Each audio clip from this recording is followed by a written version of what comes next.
Bonjour tout le monde, ici Jonathan Lelièvre, consultant en performance sportive. Aujourd'hui, je vous parle de routine et plus particulièrement la routine chez les joueurs de tennis. Je partage avec vous les 6 ingrédients essentiels pour une routine efficace. Donc soyez attentifs, sortez papier et crayon, je vous invite à prendre quelques notes et c'est parti. OK, donc le premier ingrédient essentiel pour une routine efficace, c'est tout simplement de prendre son temps. Donc, il faut faire attention ici. Je ne dis pas qu'il faut prendre tout le temps nécessaire ou qu'il faut être très lent dans nos routines. Où est-ce que je veux en venir, c'est que vous devez prendre le temps dont vous avez besoin pour être prêt. Chaque personne est différente, chaque joueur est différent. Certains préfèrent jouer lentement et d'autres préfèrent jouer plus rapidement. Évidemment, il y a des règles de base à respecter. Donc, entre chacun des points, on ne peut pas dépasser un certain nombre de temps.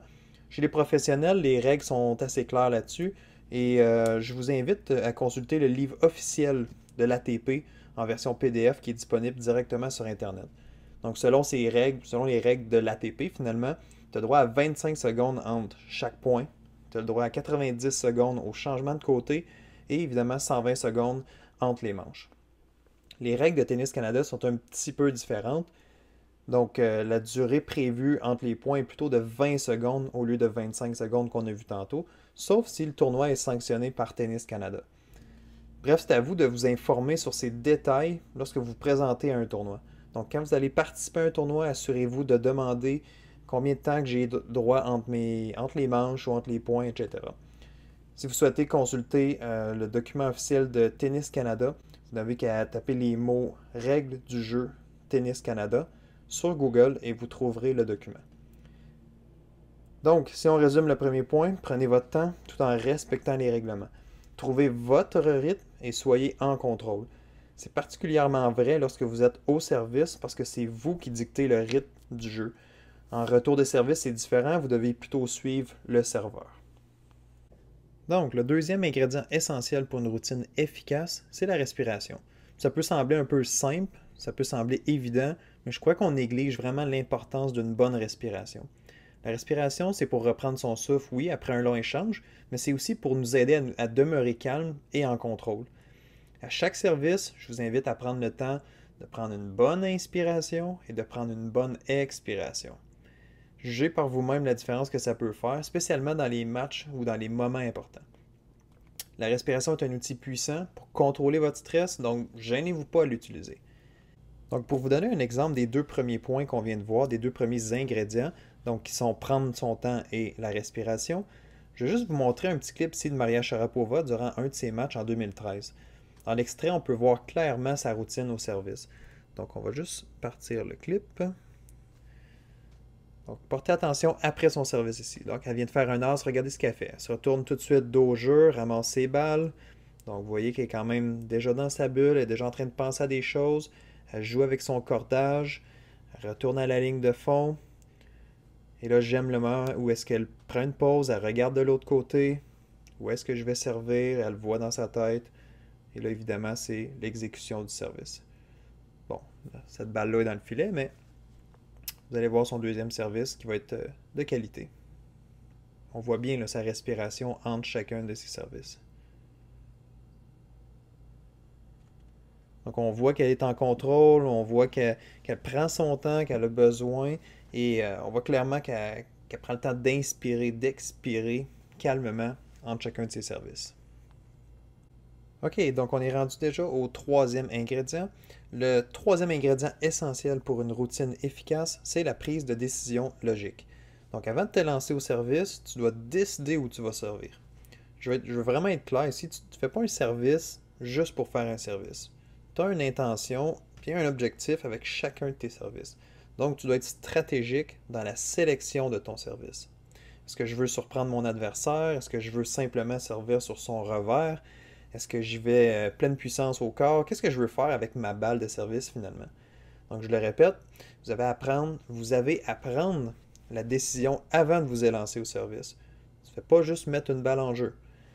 Donc si vous êtes en retour de service, c'est sensiblement la même chose.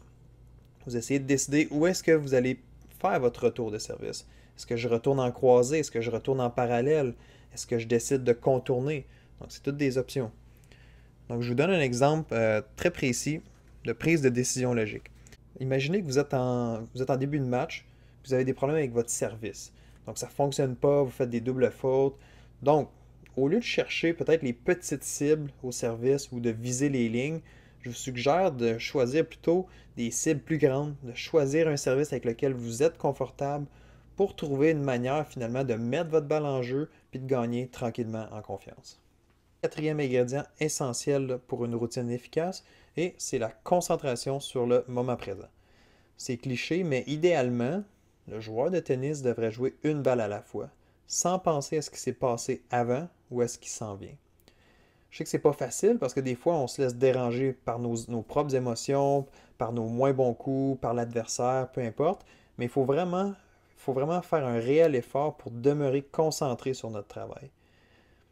Donc, ton travail, c'est ici et maintenant, dans le moment présent, et non dans le passé ou dans le futur. Donc, après un point, si tu retournes rapidement à ta routine, les chances sont beaucoup plus grandes de demeurer bien concentré dans ton match. OK, maintenant, le cinquième élément essentiel pour une routine efficace, c'est la visualisation. Donc, c'est tout simplement de prendre le temps de voir dans sa tête l'endroit où on souhaite servir. Ou si vous êtes en retour de service, l'endroit où vous voulez retourner votre balle. Donc, je vous donne un exemple. Votre décision est, dans le fond, vous avez pris la décision, vous avez choisi de servir sur le T. Donc, avant de vous exécuter, avant de faire votre service, prenez juste quelques secondes pour voir, pour imaginer dans votre tête l'endroit exact où la balle va tomber. C'est comme si vous étiez en train finalement de vous programmer à servir à cet endroit-là. OK, on est rendu au sixième et dernier ingrédient essentiel pour une routine efficace, et c'est la confiance.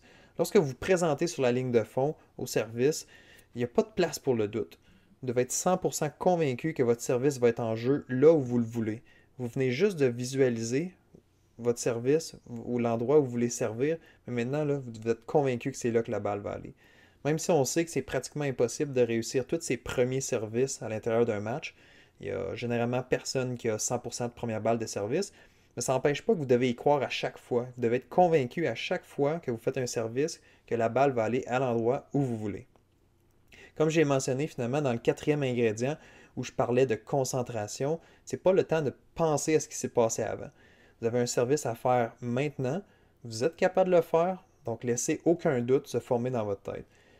Plus vous allez vous faire confiance, plus vous allez être capable de vous laisser aller, et évidemment, votre service sera de plus grande qualité ou votre retour sera de plus grande qualité. Et voilà, on a déjà terminé avec les 6 ingrédients essentiels pour une routine efficace. Donc, prenez vraiment soin de respecter votre routine. Elle va vraiment vous donner de la constance, elle va vous donner de la confiance, du contrôle et définitivement une meilleure performance. Selon moi, les points que je vous ai présentés aujourd'hui devraient tous se retrouver dans votre routine. Pour le reste, par exemple, le nombre de bons que vous faites avec votre balle ou la durée de votre routine, ça vous appartient. C'est à vous de décider, c'est unique à vous, en autant que ça fonctionne. Donc, il reste juste une étape, et je crois que c'est la plus importante, c'est-à-dire d'appliquer ce que vous venez d'apprendre. C'est le temps pour vous, là, vraiment de passer à l'action. Toutes les idées et toutes les informations que je vous ai partagées, dans le fond, elles vont être bonnes seulement si vous passez à l'action, si vous les appliquez. Je vous invite justement à pratiquer vos routines régulièrement à l'entraînement pour que ça devienne le plus naturel possible. Parce que le but d'une routine, c'est de bien la faire et de l'utiliser sans vraiment s'en rendre compte. Il faut que ça devienne, dans le fond, un automatisme. Donc, ça complète la présentation d'aujourd'hui. J'espère que vous avez apprécié. Je vous invite à partager la vidéo avec d'autres personnes qui seraient intéressées par ces informations et gênez-vous pas pour laisser vos commentaires. Merci et bon succès.